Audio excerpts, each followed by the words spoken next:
What's up, internet? It's Sunny, and today we're going to be talking about my year on YouTube. Now, if you've been following my channel since the beginning, literally the beginning, I started it in 2016, but it really didn't pop off until January of, 2017. So I started Right Wing Sister. I had a channel that I've always had, like since I think 2012, I believe, and it was Sunny Moten. That's like my username for everything. So I had that account for a while. I did a few things here and there. I tried to do a series with my sister. I tried to do, another commentary channel. I tried to do like nerdy things like cosplay and video games and things like that. It didn't really quite stick, and I didn't really know what I wanted to talk about, but I knew that I wanted to do something with YouTube. And then I started looking at accounts like Sargon Akkad. Really, the person that led me to YouTube was this, I think he's a very underrated channel. I love him. He's not that popular because he does a lot of Bible commentary, which I think is great because I'm a Christian, but Alfonso Rachel, you may know him. He used to be on PJ Media. I love his content. He has the Zoloft, or the Zoloft Lounge, I think now, but he is a really big reason why I got on YouTube. And then I started looking at Sargon of Akkad, and then Armored Skeptic, and I think those were the only two skeptic community people that I started to watch. And then I started to find those like feminist fails and SJW fails or wrecked feminist videos compilation channels. And then I was like, wow, there's this whole genre of feminists and SJWs, and I didn't really know what those terms meant. And then I was like, you know what, I should probably start a channel about this, because I've always had the feelings of, I guess being anti-SJW, but I didn't have a word for it. I didn't know what it meant. And then YouTube opened my eyes to this whole community of people who thought like me, because I've always thought this way. It started in September 2016.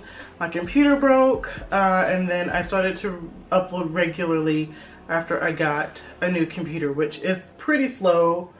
It's like an all-in-one desktop, and yeah, it's a horrible computer, but it gets the job done. So my most successful video this year was definitely about Evergreen. Evergreen State College is just like a mess, and everything surrounding it is a mess. And I didn't think it was going to be that popular. Like, honestly, I had no idea. I just wanted to, because I saw what was happening at Evergreen, and I felt embarrassed because there was one particular person, I can't remember for the life of me, who was talking to me. If it was a family member, it was just like some random person on the internet, I couldn't remember.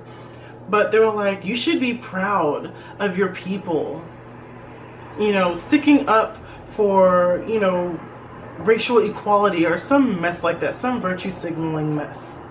And I was like, no ma'am, I do not agree with this. And I literally felt embarrassed. So I made the video, I'm embarrassed, an Evergreen response. And that was my first successful video on my channel. It got, I think right now it's at maybe 4,000 views or something like that.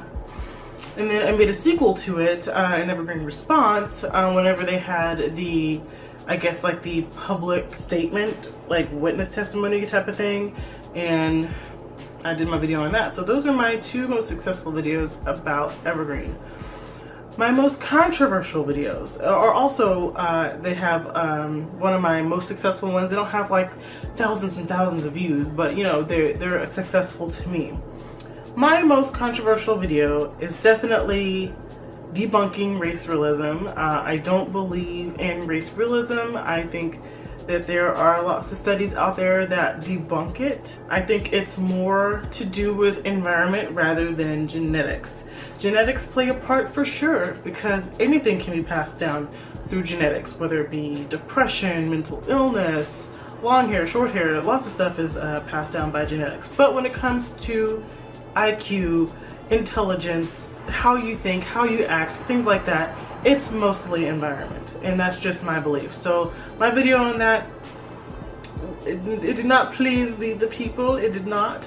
And then my other video about Nike making a hijab, so so many Muslim people in there like, oh my gosh, yeah, they upset. I got them mad. It's okay though. You can have your opinions. I don't care.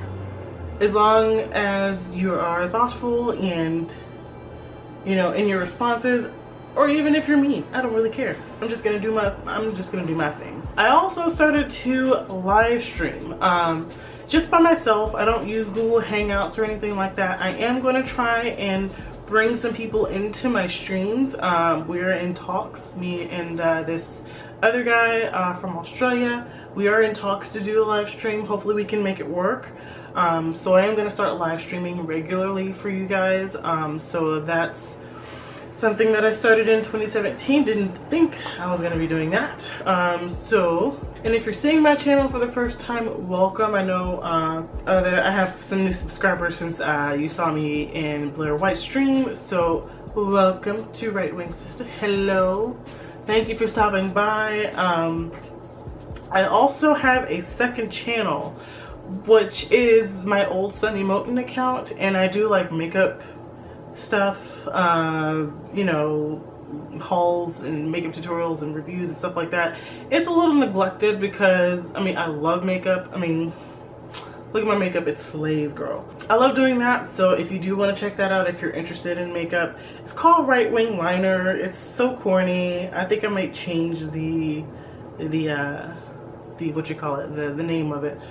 But who knows. Also, things that happened in 2017 that you didn't know about maybe. I wrote about it in my blog. I've had an issue with my health for the longest time.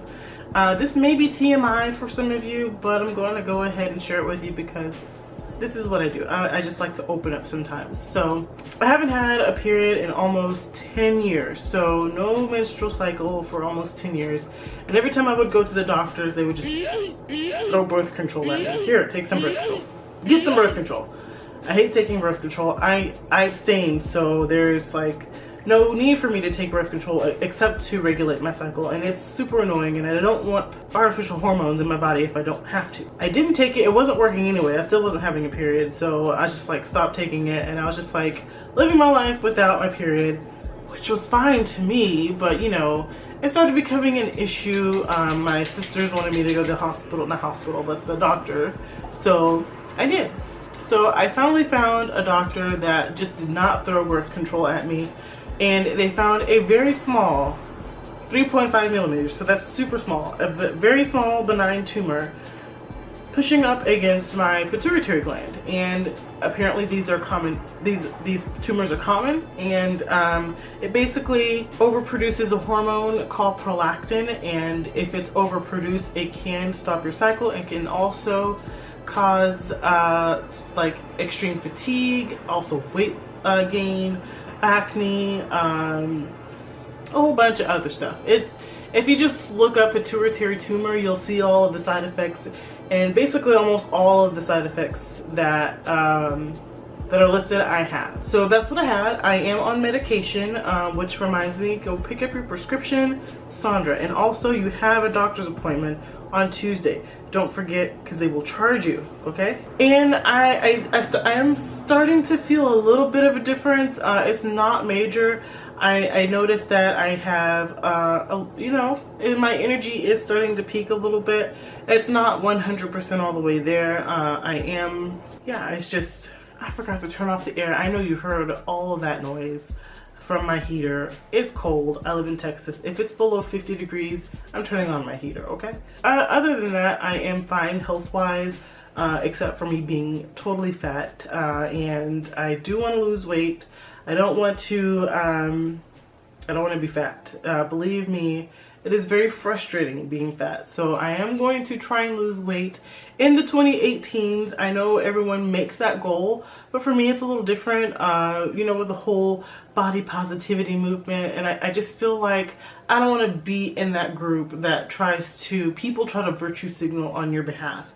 I don't need your sympathy points. I don't want to be oppressed. So 2018 is the year for me to get skinny, so I'm gonna try and do that. There's other drama that's not related to Kilroy that's going on in my life. So I don't want to name names. I don't really even want to allude to who this person is, but our relationship is broken. I don't want to say beyond repair, but it's a struggle to try and keep this relationship afloat and have hope with this person. It is so very frustrating, and it has been wreaking havoc on, you know, my stress levels. Like, if the pituitary tumor caused depression and things like that, it is definitely escalated by this drama in my life from this person.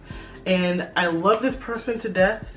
They are very, very, very special to me, and I want the best for them, and I want them to be well. I want them to find happiness. It's just an issue that I have been dealing with. It has affected my work. It has affected my YouTube channel. It has affected every single part of my life, and I know that's sad, and I don't want to end the video on a sad note, but I'm still hopeful that this person can hopefully, you know, reach out to the people that they have affected in their life, and hopefully we can make amends one day and become whole again. And that is like my number one thing. You know, besides my relationship with God, I want to mend the relationship with this person, and I don't think I'll ever stop, no matter how many times. I know it's not a boyfriend, I can tell you that. It's not a boyfriend, it's not a love interest. I don't even have a prospect of a boyfriend right now, so it's not anything like that. That's all I'll say, but I will go through 1,000 broken hearts if it means a chance at mending that relationship. I cannot give up on this person. So I know that sounds kind of dark, but to me it's positive, because I know that the person that they want to be is somewhere deep inside them, and I'm not going to give up on them. Not at all. So here's to 2018, you guys. If I had some champagne, I would raise a glass. Here's to 2018. I hope you guys have a great year. Happy New Year, and I will definitely go do the same. Cheers.